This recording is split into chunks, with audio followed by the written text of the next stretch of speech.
अंतिम के 15 दिन में मैथमेटिक्स का ये बहुत बेस्ट रिवीजन प्लान है। अगर आप इसे फॉलो करते हैं तो चांस है कि आप 80 टू 95 स्कोर कर सकते हैं। बस इसके कुछ स्टेप्स है, इस स्टेप्स को देखिए, आपको खुद पे खुद रियलाइज होगा कि हाँ भाई आपने जो बताया बहुत बेस्ट बताया है। और इस पे 5 वीडियो आ चुके हैं, 5 जो सब्जेक्ट है, हिंदी, इंग्लिश, फिजिक्स, केमिस्ट्री और ये मैथमेटिक्स का रहा। तो आपको कुछ स्टेप्स बताए जाएंगे कि आपको सब्जेक्टिव कैसे क्लियर करनी है और ऑब्जेक्टिव कैसे क्लियर करनी है, तो सब कुछ बताए जाएंगे। पहले तो एक चीज बता रहा हूँ कि जो प्लेलिस्ट है 12th मैथमेटिक्स 2023 नाम का एक प्लेलिस्ट है, उसमें जाइए, उसमें बहुत कुछ है जो मैथमेटिक्स से रिलेटेड आपको जानकारी उसमें मिलेगी। ठीक है, तो काम की बात करते हैं। काम की बात क्या है भैया, तो सबको पता है कि मैथमेटिक्स 100 मार्क्स का आता है। बच्चे बोलेंगे हाँ पता है, 50 मार्क्स का ऑब्जेक्टिव आता है और 50 मार्क्स का सब्जेक्टिव आता है। पहले सब्जेक्टिव की बात करते हैं। देखो, पहले तो कुछ ऐसे स्टूडेंट होंगे या फिर बहुत सारे ऐसे स्टूडेंट होंगे जो तो कुछ ना कुछ पढ़े ही होंगे मैथमेटिक्स में, तो विदाउट लॉजिक या फिर बिना कुछ पढ़े तो आप कुछ कर नहीं सकते हो, क्योंकि इसमें कुछ होता है ना, लाइन बाय लाइन कुछ सॉल्व करनी होती है। तो इसमें तो फिक्स है कि आप कुछ कुछ पढ़े हो, तो उसका क्विक रिवीजन करना है। बच्चे बोलेंगे एक क्विक रिवीजन क्या, मतलब थोड़ा फास्ट रिवीजन करना है। ठीक है, ऐसा नहीं कि एक चैप्टर पढ़ने में पूरा दिन लगा दिया, ऐसा कुछ नहीं करना है। थोड़ा फास्ट मतलब क्विक रिवीजन करना है। रिवीजन क्या करना है आपको, थ्योरी प्लस नोट्स का जो एग्जांपल है उसका रिवीजन करना है। थ्योरी मतलब जो थ्योरेटिकल बातें होंगी उस पे, और जो नोट्स में, नोट्स मतलब जो आपका नोट्स बनाए होंगे उसमें जो एग्जांपल होंगी बस उसका करना है। इसमें किस चीज से दूर रहना है, तो एक्सरसाइज से दूर रहना है। ठीक है, ये जो लास्ट का 15 दिन है इसमें एक्सरसाइज सॉल्व नहीं करनी है तो नहीं करनी है। एक्सरसाइज का जो मोस्ट इंपोर्टेंट क्वेश्चन है उसे आप सॉल्व कर सकते हो। ऐसा नहीं कि मैट्रिक्स डिटरमिनेंट का पूरा एक्सरसाइज सॉल्व करने लगे, इंटीग्रेशन डिफरेंशिएशन का पूरा एक्सरसाइज सॉल्व करने लगे, ऐसा बिल्कुल नहीं करना है। ठीक है, आपको क्या करना है कि एक्सरसाइज से थोड़ा दूर रहना है। ठीक है, एक्सरसाइज पे मत जाना। ठीक है, जो आप पढ़ चुके हैं उसको रिवीजन करना है, थ्योरी के और नोट्स के एग्जांपल के। बच्चे बोलेंगे हाँ चलो इतना क्लियर। उसके बाद फॉर्मूला आपको याद होना चाहिए, क्योंकि मैथमेटिक्स में फॉर्मूला का बहुत ज्यादा रोल होता है। ठीक है, तो मैथमेटिक्स का आपको फॉर्मूला बचा क्या होना चाहिए, याद होना चाहिए।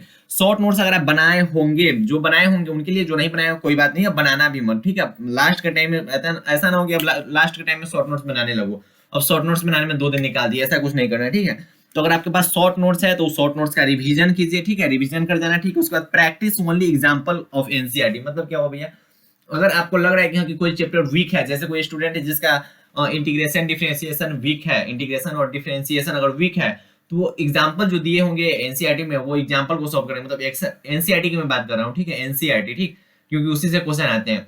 तो एनसीईआरटी का जो एक्सरसाइज से पहले जो एग्जांपल दिए रहते हैं उसमें सभी वैरायटीज के क्वेश्चन रहते हैं ना, ऑल टाइप्स ऑफ क्वेश्चन। तो सब टाइप के क्वेश्चन को आपको क्या करना है, प्रैक्टिस। अगर आपको कोई लग रहा है कि हाँ कि ये चैप्टर मेरा वीक है, तो उसका एक्सरसाइज सॉल्व बिल्कुल नहीं करना है, उसका जो एग्जांपल हो। अब एक्सरसाइज सॉल्व करोगे, कोई क्वेश्चन सॉल्व नहीं हुआ, उसका सॉल्यूशन तुम खोजने लगे कहीं से इंटरनेट से, टाइम पे टाइम वेस्ट हो जाएगा। अगर एग्जांपल सॉल्व करते हो तो उसका सॉल्यूशन भी साथ में दिया रहेगा, क्विक मतलब फास्ट रिवीजन हो जाएगा।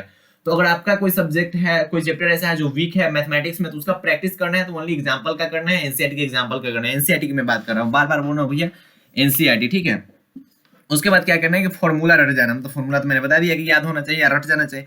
इंपोर्टेंट जो टॉपिक्स का नाम है उसको एक पेज पे लिख लो। ठीक है, इंपोर्टेंट जैसे मैट्रिक्स डिटरमिनेंट की बात करते हैं तो मल्टीप्लिकेशन से क्वेश्चन आते हैं, एडिशन से क्वेश्चन आते हैं, एडजॉइंट ऑफ मैट्रिक्स से आते हैं, इनवर्स ऑफ मैट्रिक्स से आते हैं, ट्रांसपोज से आते हैं। तो इन सबसे क्वेश्चन आते हैं। जो इंपोर्टेंट टॉपिक्स है उन सबको टिक करते चल जाना। ठीक है, तो जितने भी चैप्टर्स है, जो मोस्ट इंपोर्टेंट चैप्टर्स है, उसके जो इंपोर्टेंट टॉपिक्स है जिससे क्वेश्चन बार बार पूछे जाते हैं, उस टॉपिक्स का नाम लिख के और जो जो टॉपिक्स आपका क्लियर है उसको टिक करते जाओ, जो क्लियर नहीं है उसे क्लियर करो। 15 दिन यही जो टाइम है इसमें यही सब करना है। ठीक है, बच्चे बोलेंगे भैया हमको ये सब कुछ पता है, मुझे लगता हाँ, बच्चे बोल रहे हैं देखो भैया हम फॉर्मूला ना जस्ट 5 दिन या फिर 10 दिन 20 दिन पहले हम रिवीजन किए हैं, कि फॉर्मूला पूरा रिवीजन किए हैं, थ्योरी पूरा रिवीजन किए हैं 20 दिन पहले, 20 दिन पहले की हो। ठीक है, लेकिन माइंड को ये रियलाइज होना चाहिए कि हाँ कि 15 दिन पहले, एग्जाम से 15 दिन पहले ही हम सब कुछ पढ़े हैं। क्योंकि माइंड को जब ये सब फील होता है ना कि हाँ कि 15 दिन पहले ही तो पढ़ के आए हैं, तो एग्जाम हॉल में ना कोई चीज याद मतलब थोड़ा फास्ट याद हो जाता है और थोड़ा मोटिवेशन कॉन्फिडेंस आ जाता है वहां से। तो बच्चे इन सब चीज पे ध्यान नहीं देते, बोलते कि 1 महीना पहले ही तो पढ़े हैं। तो 1 महीना पहले पढ़े हो वो चीज तो थोड़ा फास्ट रिवीजन कर जाओ। लेकिन बार बार मैं बोल रहा हूँ कि लास्ट का जो 15 दिन है उसमें ना हर एक चीज आपके नजर के सामने से गुजरना चाहिए, आपके माइंड को ये चीज फील होना चाहिए कि हाँ कि हमने हाल में ही ये पढ़ा है। और ये बहुत बड़ी बात है। ठीक है, बच्चे इस पे ध्यान नहीं देते लेकिन ये सच्चाई है। ठीक है, इस पे ध्यान दो। ठीक है, इंपोर्टेंट जो टॉपिक्स है उसको देख लेना, क्वेश्चन बैंक के क्वेश्चंस को करो। ठीक है, बच्चे बोलेंगे ये क्या है भैया, तो क्वेश्चन बैंक के जो क्वेश्चंस दिए हुए होंगे, जो 19 से करना, 18 में थोड़ा हार्ड पूछा गया था, लेकिन 18 से 22 तक के जो क्वेश्चन पूछे गए 2 मार्क्स में, 5 मार्क्स में, और जो चैप्टर आपका वीक है उसको तो मैंने बोल ही दिया कि प्रैक्टिस होनी है, एग्जाम्पल ऑफ एनसीईआरटी। और क्वेश्चन बैंक से वही सब क्वेश्चन करो जो आप चैप्टर जो आपका कंप्लीट है। जैसे मैट्रिक्स डिटरमिनेंट कंप्लीट है तो मैट्रिक्स डिटरमिनेंट के 19 से 22 तक जितने क्वेश्चन पूछे गए 2 मार्क्स में, 5 मार्क्स में, सब कर जाओ। इंटीग्रेशन डिफरेंशिएशन अगर का कंप्लीट है तो 2 मार्क्स से 5 मार्क्स के जितने क्वेश्चन 19 से 22 में पूछेगा सब कुछ कर जाओ। तो उसके बाद क्वेश्चन बैंक का प्रैक्टिस कर लोगे ना, तो इससे क्या होता है, इससे आपके अंदर क्या आता है भैया, कॉन्फिडेंस आता है। कॉन्फिडेंस आता है कि हाँ भैया जो एग्जाम में क्वेश्चन पूछे गए थे, ठीक है, प्रीवियस में क्वेश्चन पूछे गए थे वैसा हमने सॉल्व कर दिया है, और इस बार जो पूछेंगे वो भी हम सॉल्व कर देंगे, ठीक है। और क्वेश्चन हार्ड नहीं आता, थोड़ा रिलैक्स रहो, रिलैक्स। बच्चे बोलेंगे इतना फास्ट क्या बोल रहे हो, कोई बात नहीं है, कोशिश कर रहा हूँ कि टाइम ज्यादा ना हो जाए। तो आपको क्या करनी है कि सब्जेक्टिव आपको ऐसे कंप्लीट करनी है, आपको मजा आ रहा होगा, मुझे पता है कि आप जो ये देखे होगे तो आपको कमेंट करके बताना, बहुत ज्यादा मजा आएगा कि भैया क्या बात है, आप जो बताए हो बिल्कुल बेस्ट है। उसके बाद ऑब्जेक्टिव पे आते हैं। ऑब्जेक्टिव में आपको क्या करना है कि भैया मैं ये नहीं करूँ कि गेस से रट जाओ या फिर गेस से याद कर जाओ, क्योंकि इसे भाई सॉल्व करना होता है मैथमेटिक्स में। हाँ, याद कहाँ करोगे बता रहा हूँ, 10 मार्क्स के क्वेश्चन आएंगे, ठीक है, 10 मार्क्स के इंटीग्रेशन डिफरेंशिएशन का फॉर्मूला से 8 से 10 मार्क्स के आएंगे, तो आएंगे ना आने का सवाल है, उसे देख लेना है, ठीक है। उस पर मैंने एक वीडियो बना दिया है, प्लेलिस्ट में जाकर देखो, वहां से 10 मार्क्स आपका ऑब्जेक्टिव क्लियर हो जाएगा, ठीक है।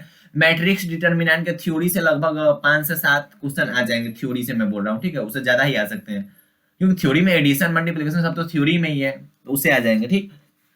जो मोस्ट इंपोर्टेंट चैप्टर्स है उसके ऑब्जेक्टिव को क्वेश्चन बैंक से प्रैक्टिस कर जाना, ठीक है। मतलब अगर आपका ये सब कंप्लीट हो गया होगा, जब से सब्जेक्टिव आप पढ़ गए होंगे, उसके बाद जो क्वेश्चन बैंक उठाना और जो मोस्ट इंपोर्टेंट टॉपिक्स है, मोस्ट इंपोर्टेंट जो चैप्टर्स है, उससे उसका जो क्वेश्चन बैंक में जो क्वेश्चन है वो सभी क्वेश्चन का प्रैक्टिस कर जाना, किसके ऑब्जेक्टिव क्वेश्चन को, ठीक है। इससे कॉन्फिडेंस आता है।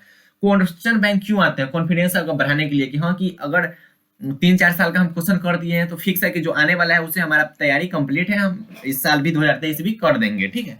उसके बाद लास्ट में अगर आपको लग रहा हो कि भैया अभी भी कुछ तसल्ली नहीं हुई है, ठीक है, अभी भी सेटिस्फेक्शन नहीं हुआ है, तो आप मॉडल पेपर उठाओ, ठीक है, और मॉडल पेपर के जितने ऑब्जेक्टिव है, जितने ऑब्जेक्टिव सब ऑब्जेक्टिव को कर जाओ, और आपके पास टाइम बचे तो मॉडल पेपर का जो सब्जेक्टिव है वो भी यहाँ से कर जाना। लेकिन पहले देख लो, ये अगर कर लोगे इनफ है, ठीक है। क्वेश्चन बैंक का क्वेश्चन बैंक में इतने क्वेश्चन पूछे गए, इतने वैरायटीज के क्वेश्चन पूछे गए कि इतना से अगर कर लोगे ना, जब से 50% फ्री आया है, by one get one free जिसको बोलते हैं हम लोग, मतलब 100 में से 50 करना है, तो उसमें इतने वैरायटीज का क्वेश्चन पूछे गए कि लगभग क्वेश्चन बैंक से ही सब कुछ कंप्लीट हो जाता है। इसलिए बहुत टीचर बोलते हैं कि भाई ज्यादा कुछ नहीं समझ में ना तो क्वेश्चन बैंक कर लो, सच्चाई है। 19 से 22 का क्वेश्चन बैंक कर लो या फिर 18 से 22 का क्वेश्चन बैंक कर लो, तुम पास हो जाओगे, यही सच्चाई है, ठीक है। क्योंकि इतने ज्यादा क्वेश्चन पूछे गए, इतने ज्यादा क्वेश्चन पूछे गए कि सब क्वेश्चन लगभग उसी में आ गए। 19 से 22 के बीच में बहुत सारे क्वेश्चन रिपीटेड है, जाके आप देखो क्वेश्चन बैंक उठाओगे तो पता चलेगा आपको कि कितने सारे क्वेश्चन है जो रिपीटेड क्वेश्चन है, ठीक है। तो सब्जेक्टिव आपको ऐसे कंप्लीट करनी है, ऑब्जेक्टिव आपको ऐसे कंप्लीट करनी है, और आप अच्छे से कंप्लीट करते हो, सब कुछ स्टेप बाय स्टेप फॉलो करते हो, तो आपका चांस है कि आप 80 to 95 स्कोर कर सकते हो, ठीक है। लेकिन मैं एक बार कह रहा हूँ कि आप जाइए प्लेलिस्ट में, थोड़ा मैथमेटिक्स का प्लेलिस्ट है उसमें घूमिए, और मैंने सब कुछ करवा दिया है, physics, chemistry, mathematics, Hindi, English का इस टाइप का जो है 15 दिन में कैसे बढ़िया से रिवीजन करना है वो सब कुछ करा दिया है, वो प्लेलिस्ट में आप जाके देख सकते हैं, ठीक है। तो आपको ये वीडियो कैसी लगी कमेंट सेक्शन में जरूर बताइएगा। तो पढ़ाई करते रहे, बाय बाय, टेक केयर, जय हिंद।